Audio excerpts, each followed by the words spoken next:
All right. Yep, so now we're live. Hello, everyone. And I am back here with our next keynote, Kristina. And, I think I'm lucky enough to have met Kristina in real life in person. And it was such an honor to work together on a project. And I'm very happy that, Kristina, you're here with us today. Kristina is is a truly intercultural, international person, cross-cultural, I don't know, all of those words that we can describe a person who has lived in different locations, who has observed different cultures, and not only lived, but also worked professionally and prepared people for that. So I think we're very lucky to have Kristina today talking to us about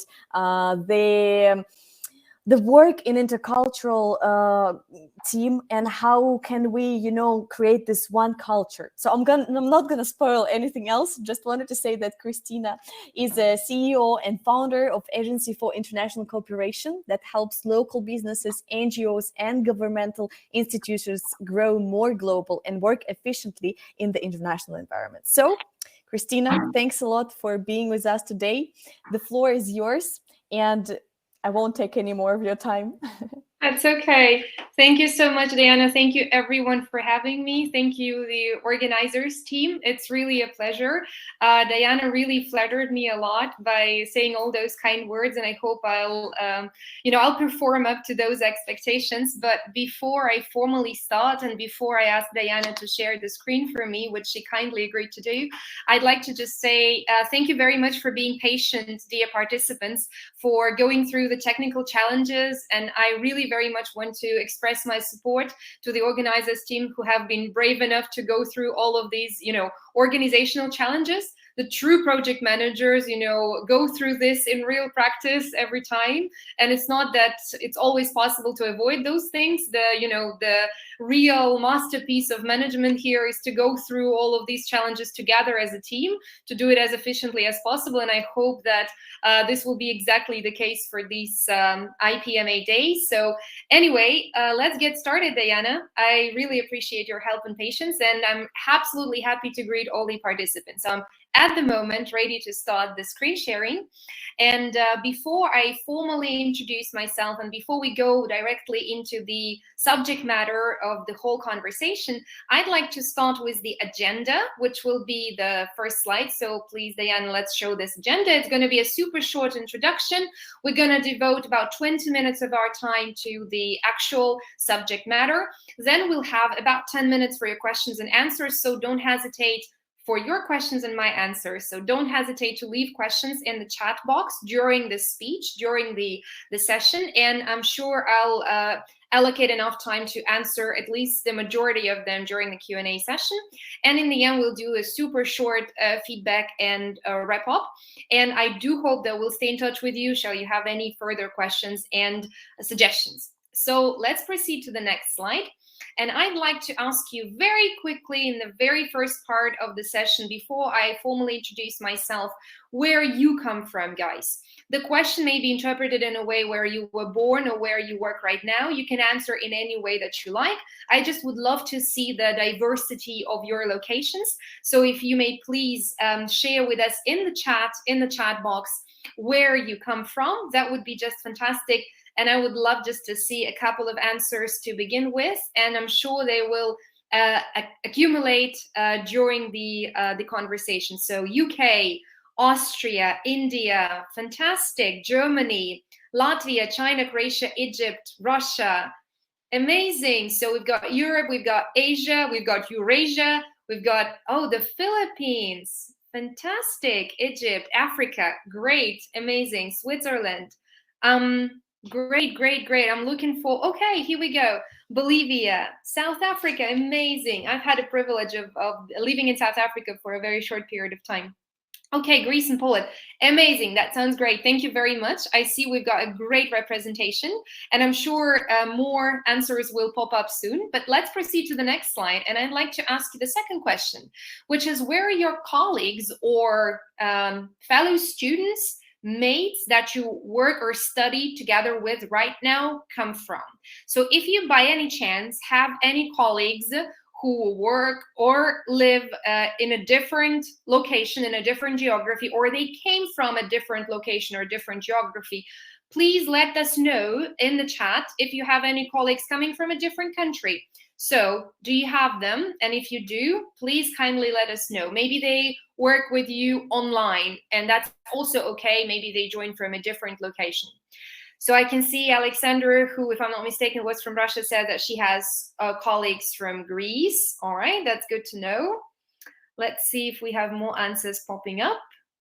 We'll just give about 20 seconds for everyone to provide their answers. So Germany, Bavaria, that's great that you're clarifying the region. That's actually very, very helpful. Thank you. Norway, Sweden, Iceland. So Maria, you have very Scandinavian colleagues.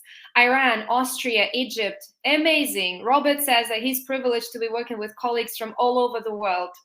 Robert, you're very, very lucky. So I've got lots of things to learn. All right, Belarus. And I'm sure Robert has lots of things to share as well. Poland, UK, Germany, Spain, Denmark.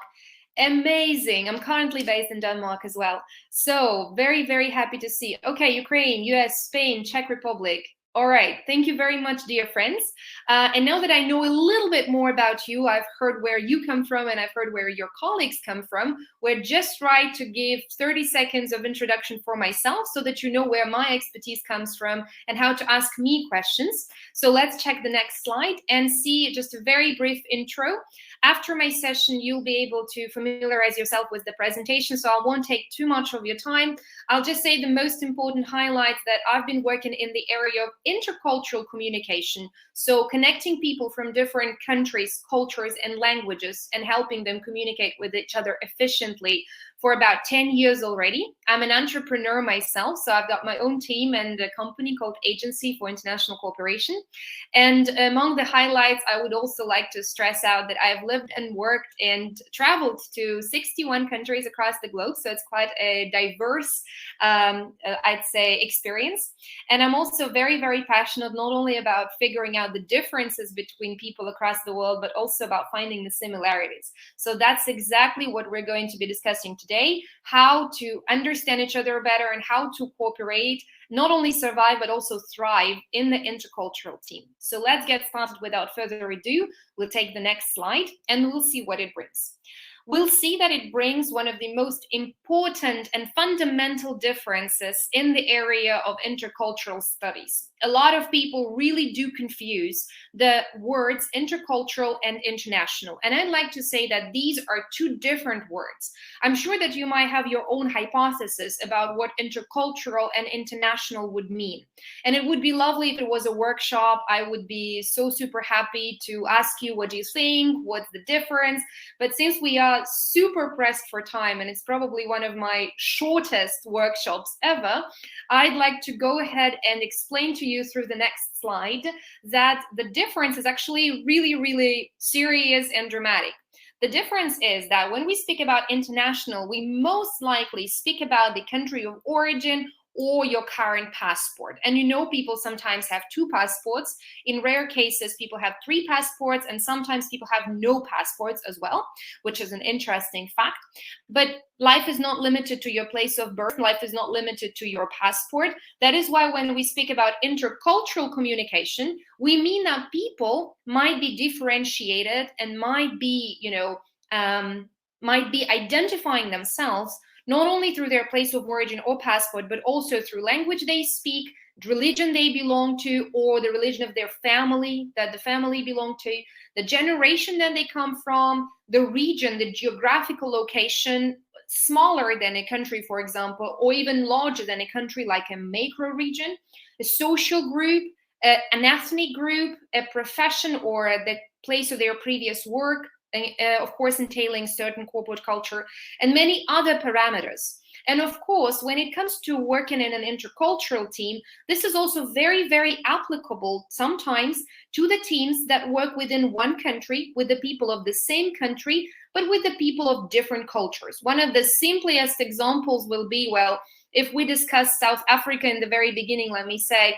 a colleague from South Africa wouldn't let me lie there are 11 official languages in South Africa, and a person from Cape Town would be very different from a person from Johannesburg, simply because business cultures in these two regions will be very different.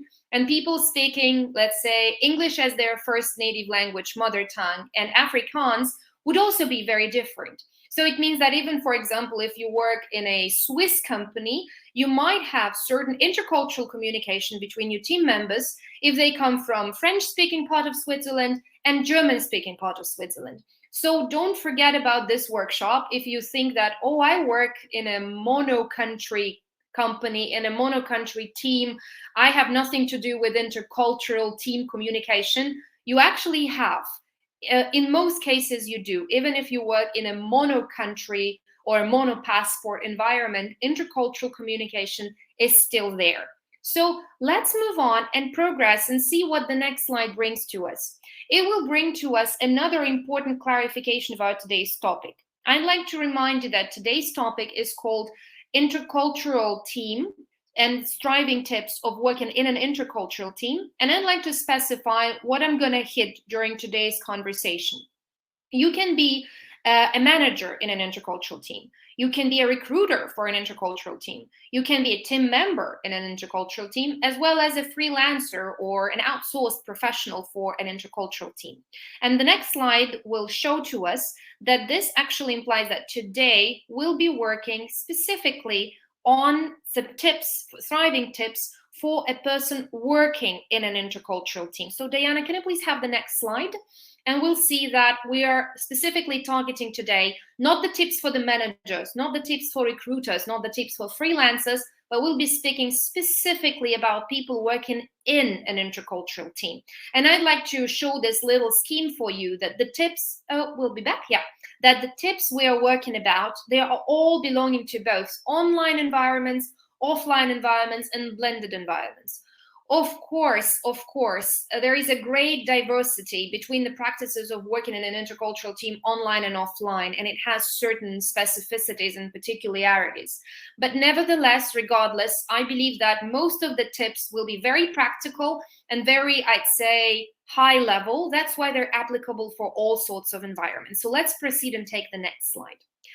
The next slide will be asking us a question. What can go wrong in an intercultural team? You might ask yourself, like, well, Kristina, why is this topic even so relevant? Why at the conference of project managers or the conference for people who work in mixed teams, we are speaking about the importance of this intercultural component?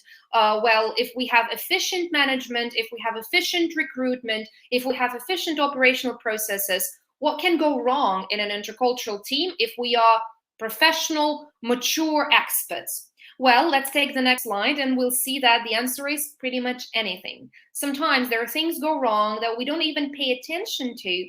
And we think when we attribute them either to personal specificities of this or that colleague of ours or to transactional costs, which is, of course, a big bias. So let's take the next slide and see a nice simple picture that I've created for you, which shows a small number of things that can go wrong that range from how people perceive deadlines to how people perceive their celebrations at work, from the way how people perceive hierarchical relations with their bosses and subordinates to the way how people relate to the colleagues of a different gender, from the way how people follow orders or give orders to the way people protect or vice versa give up on their personal space. And this all, in many cases, is very much rooted in the culture that a certain person identifies themselves with. And it's actually pretty critical. And today we'll figure out how to go through the differences and the challenges that this intercultural environment might pose. So let's take the next slide. And we'll see that the next slide will give you some examples of the things that can be seen from two different perspectives. The first quote is the quote of some of my clients. I've taken the quotes of real people who have been suffering and going through some challenges in the intercultural teams.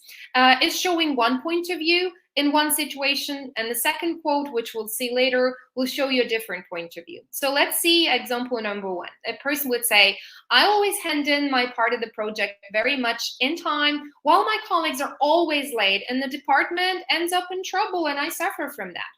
Next slide will show us the alternative point of view. It will say, well, my colleagues always fuss around even 5 or 10 minutes of a delay, but for my creative job, it's so important. Why don't they just show a little bit of patience, as if 10 minutes can change that much? Let's take the next slide. The next slide will show to us that a person was preparing a birthday party, and they planned to do it right after work because, well, it's a personal thing and they would like to just enjoy free time with their colleagues after work. But eventually they were lost and abandoned and felt very, very uncomfortable and very, very miserable because everybody just wished them happy birthday and left. While the next slide showed to us that a person from a different culture would just see this as something abnormal. They see that leaving at 6 p.m. exactly at the end of the business day. By the way, business day finishes in different countries very, very differently. Here in Denmark, for instance, people finish at 4:30 or 5 p.m., while, let's say, a lot of my colleagues from maybe Poland or Czech Republic would say it's totally okay sometimes to stay up until 7 p.m. or 8 p.m. Anyway, regardless, leaving after 6 p.m. gives no chance to relax. So it's actually very, very important to protect your personal time and your personal space, especially if you plan sometimes with your boyfriend, girlfriend, wife, husband, your partner. And it's actually quite unacceptable to be scheduling something after working hours in the office premises. Let's take the next slide. The next slide will show to us that a colleague has sent a WhatsApp message to their other colleague, and well, they found frustration in response. What's wrong with sending a WhatsApp message if the email was not returned? And let's take the next answer. The next answer in the next comment would be that the email and Slack are the only workspaces which are important for the colleagues in this specific culture and in this specific environment. And sending messages to other means of communication only destabilizes working system and makes personal and business life, which is unacceptable for a specific working environment. Wow, feels like we've got just a very small number of examples on very diverse issues which are related to specific cultures established in either in an office or in a specific person's head. So let's take the next slide and see a very important note, let's say disclaimer, that I want all of you to remember after this very short session. I want you to remember that there are many things that we as colleagues in a business environment attribute to a personality very often. Oh, it's just Mike who doesn't want to follow the corporate rules and believes that WhatsApp is very okay for messaging for professional issues. But they, in fact, can be attributed to a culture, because Mike came from a country, came from an office, came from a culture where WhatsApp is an equally good professional messenger. And vice versa, of course. Sometimes we try to intend to see that this colleague of ours from India seems to be working this way simply because he or she comes from India. But in fact, it may be a personal issue. So there is a deep research that is required to fully understand whether this or that behavior, this or that working pattern belongs to a cultural specificity or a personal characteristic. But this is not the topic of our conversation. And today we are focusing on the cultural differences and the way how you, as a colleague to a person from a different culture, can easily, get adjusted, get accustomed, find the most efficient way to collaborate, maybe change the environment somehow, change the behaviors of yourself, and maybe sometimes stimulate the change of the behaviors of the people around you, and end up with the efficient working environment. Let's take the next slide. And we'll begin with the tips, the actual core of our today's session. So tip number 0, I decided to start with this specifically because I believe this is something that should go as a background for everything. Remember, as a colleague, as a simple team member, not as a manager or recruiter, you are not the only one responsible for a more efficient working environment in an intercultural team. Don't take all responsibility over yourself. There are also your leaders, HRs, other colleagues who should also take the part of their responsibility. I know people who end up visiting conferences like ours sometimes are the most responsible, the most enthusiastic, the most engaged, and they're very often very curious about how we can help our colleagues, how we can help ourselves. That's all great and that's all good, and I fully appreciate that. But please don't take too much of an effort on your shoulders. That is a responsibility that should be spread around different colleagues. So it's totally okay that you and your colleagues are different, and there is no better or worse culture. There is a more fitting or less fitting culture for a specific working task, for a specific working environment. However, it's totally okay that the differences arise, and there are ways to manage them. And 5 different tips are coming in the next slides. So let's take the next slide and see what the tip 1 will share with us. It will say that understanding and vocalizing and accepting differences is already a great step forward for a better and more efficient working environment. So, for example, you can begin with the next comment, with the following comment during the conversation with your colleague. I've been thinking about the fact that we come from different cultures, and it may be the reason for differences in understanding certain things. So maybe we'll discuss this report in detail and set longer time span for that. What do you think? That is actually a very interesting and a very important point. The very moment when you identify that you come from different cultures and no longer assume that you understand that 0 is 0, 1 is 1, white is white, black is black, it becomes a much more, let's say, open environment for a discussion. And people on the other side might start thinking in a similar fashion. They start recognizing and understanding that there might be a space for a misunderstanding. Let's take tip number 2, equally simple and hopefully helpful. Be curious and try to informally learn more about the standards and norms of your colleagues' business environments, instead of just being frustrated that they don't follow your pattern, or don't be punctual, or do not respect your boss. Try to begin your lunch or coffee conversation during a break in the following fashion. Oh, that's so exciting that you learn. It's so exciting to learn how you've been doing brainstorming in China. Could you please share more about the typical process? By simply expressing your curiosity, you're actually making a world of good, because you will learn more about the patterns, and a person would start recognizing them and stop seeing them as something default. Let's take tip number 3. Tip number 3 shares with us that we learn more about countries and cultures of origin of our colleagues by a special effort and by asking for advice of other experienced intercultural team members. What does that mean? It means that we may be asking other colleagues for advice if they've also been collaborating with people of the same culture earlier. For example, you can try to approach a colleague who have worked with the foreigners before, and for example say, I've heard you were in charge of American sales team some time ago. I would deeply appreciate a couple of tips on how to build routines with the Americans in a more efficient fashion. And I'm sure Tina will be super happy to share her pains, her trials and errors. So she will be super glad to support you in this regard. 2 more tips to go, and we'll proceed to some Q&A. And I see the questions are popping up from the chat. Tip number 4 comes and says that if your business environment allows for it, again, if it's not a strictly hierarchical culture, and if this is affordable for you, you can initiate a corporate meeting or session or workshop where key standards and norms of work will be verbalized, written down by all a team together, or at least if this is a very hierarchical culture where you work, your boss would set expectations very loud and clear. And this, of course, shouldn't sound as a complaint to your HR or leader or team members, but should sound more as a suggestion and as a proposal for more efficient work. So, Jason, I've been fascinated how different we see things. For example, in terms of reporting, do you believe we could benefit from a short joint session where we could agree upon one standard because we seem to see it differently?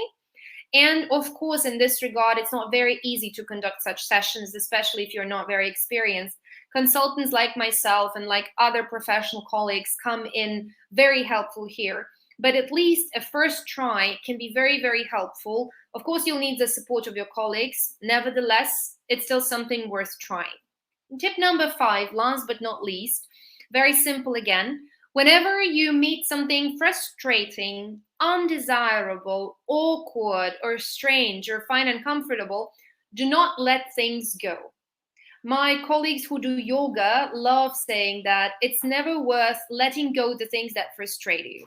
So be gentle, careful, and try to comment on these things using the following formula and assuming that you're not the only right person. So it should be observation, explanation of your assumed standard, and a question to your colleague. So for example, Tanya, I've noticed that you've texted me on WhatsApp last night, and I didn't answer because I was surprised. In my previous experience, we only use email for that. Do you believe we can set this as a standard of our communication, or do you propose to use WhatsApp for business purposes? This doesn't sound humiliating to your colleague in most cases, of course, especially in the more soft feedback environments. But this gives you a chance to not just let it go and see how it works in the future. Maybe people will adapt. Usually, if you don't highlight things very clearly, it's very hard for people to adapt, especially considering that they go through cultural shocks and stress of working in a very new environment, just like you probably do. So you can show this initiative and show your explanation. So I'll leave the next slide with a short summary on the page for you to go through the most important things that we've discussed during this session today. And I'll leave the floor open for questions from your side and hopefully some good answers on my side. So Diana, kindly let me know if you want to pick the questions that we've been receiving, or maybe I should do that myself. So what would you suggest? I think that would be great if you could pick something yourself, from what you saw, and you think it would be great, to answer regarding the topic. And and we can start from that. Okay, I am not sure I've been really following all the questions because I've been concentrated on the materials. So let's see. I can see a question from Carsten Florian Bruns. I'm sorry if I'm mispronouncing that. Clear communication in multicultural setting is key. Observe that managers gloss over this easily and shift responsibility down the ladder. Carsten Florian, is that a question or a comment? I'm not 100% sure. I think it's a comment. So It's a comment. Okay. Okay. So then I think we can proceed with the questions. I don't see any really in the chat, just like a lot of comments. So I guess your speech really kind of started the discussion going on there. And I think it's always very important. So, but then may I ask you, is it more difficult to work in a team that consists of two cultures or a variety of cultures? Okay, it's a very good question, Diana. What do you think personally? Have you had such experiences or working in a bicultural environment and multicultural environment? Well, from my experience, I think it's quite harder to work in multicultural. But at the same time, I think that whenever it's a multicultural, you kind of start from the beginning to form the small things. And with bicultural, to me, it seems it can be like of a bigger conflict, whenever it's just two sides. So there is like bigger space for it. I don't know, just my idea. Yeah, sure. Well, I'll be happy to give my personal opinion, and it actually is an issue for many of my clients who open an office abroad. For instance, I've had American client who opened a Russian office recently, and they have been having quite a number of issues because there is this bicultural environment in the office, online and offline. But while I'm answering, I'll be happy if our dear participants who were interested in this topic would either copy their questions during which they posted during my speech, and I will be visible and will be able to answer them.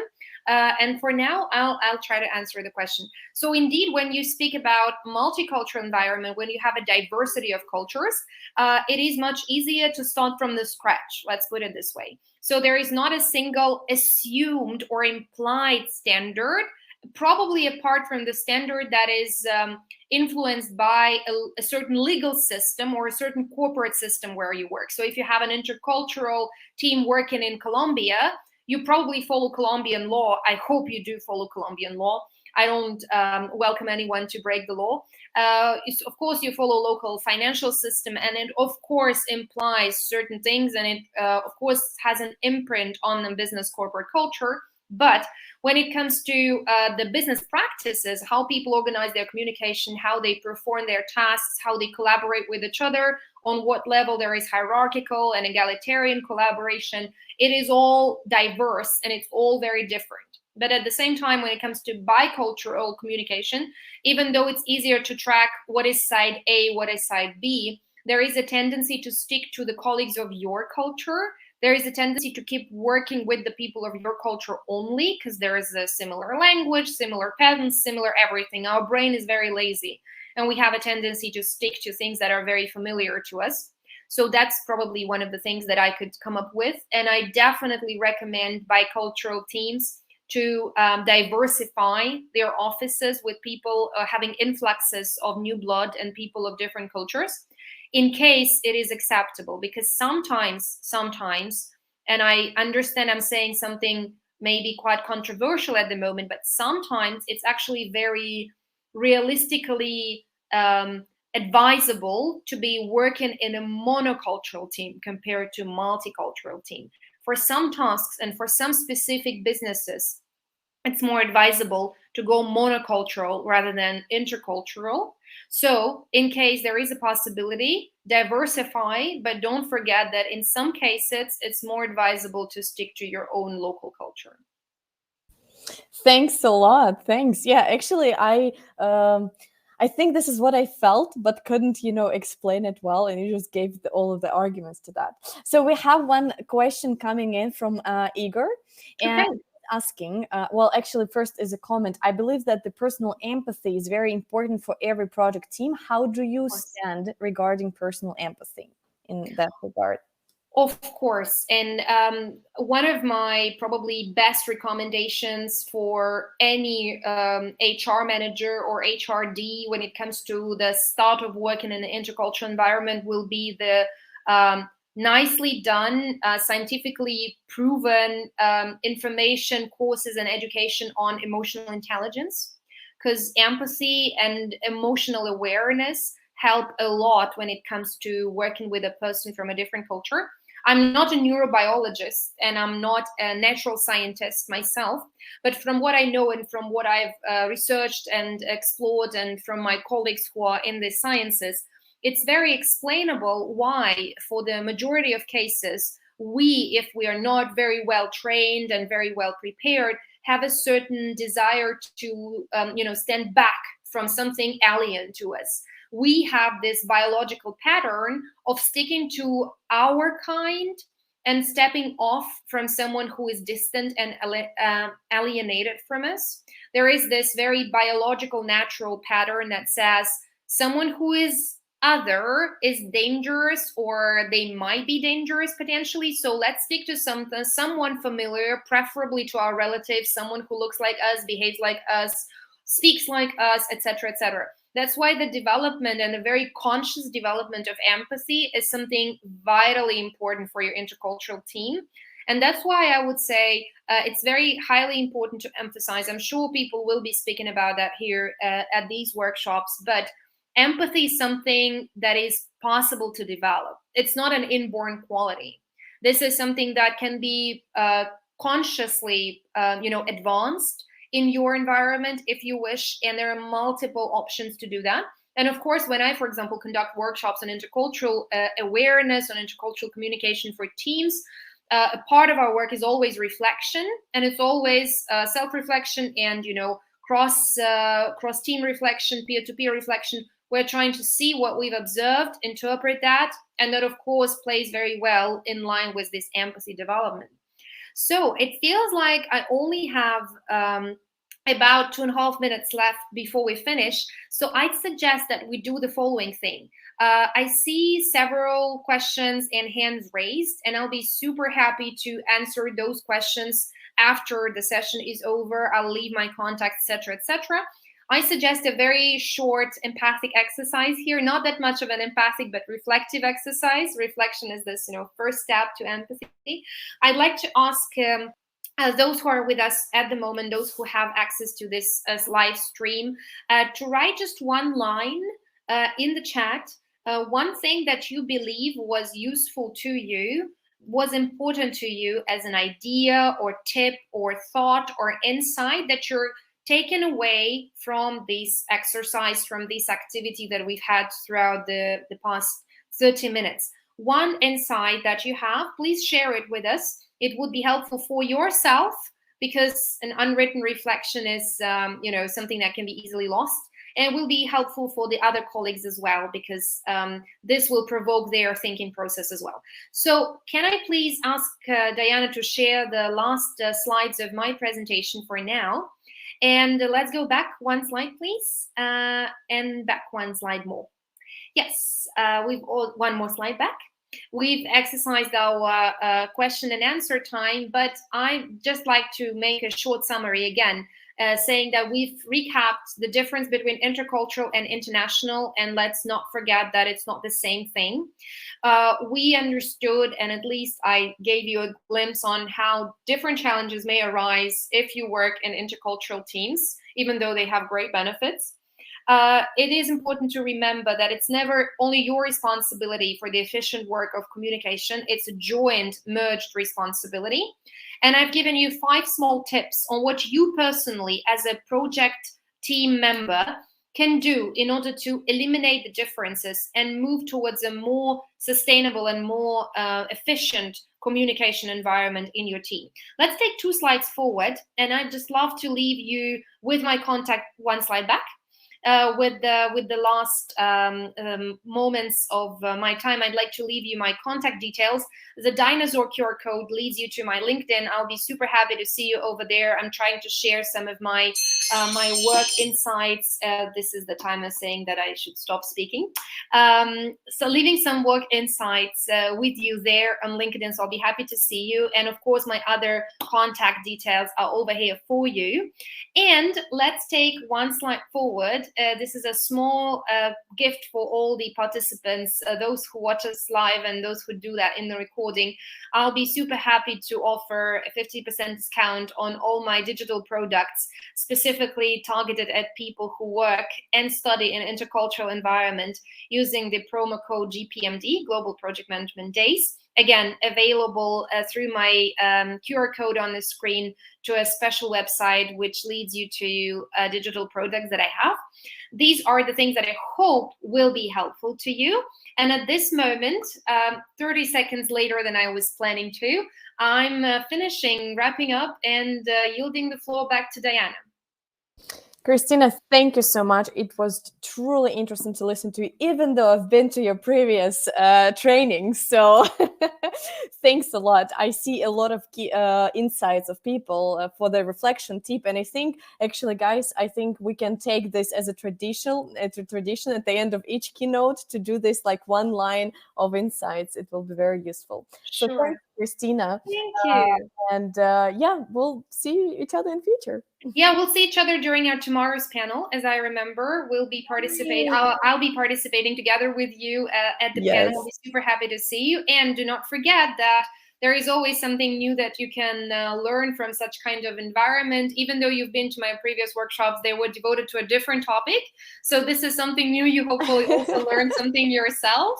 And of course, we're not going to repeat any of this information during the panel. So it's going to be a totally different discussion with very different insights. And I hope it will be helpful for anyone who will join. So thank you, Diana, for having me. And thank you to your audience for being so responsive, giving your comments and hopefully insights that you have identified as well.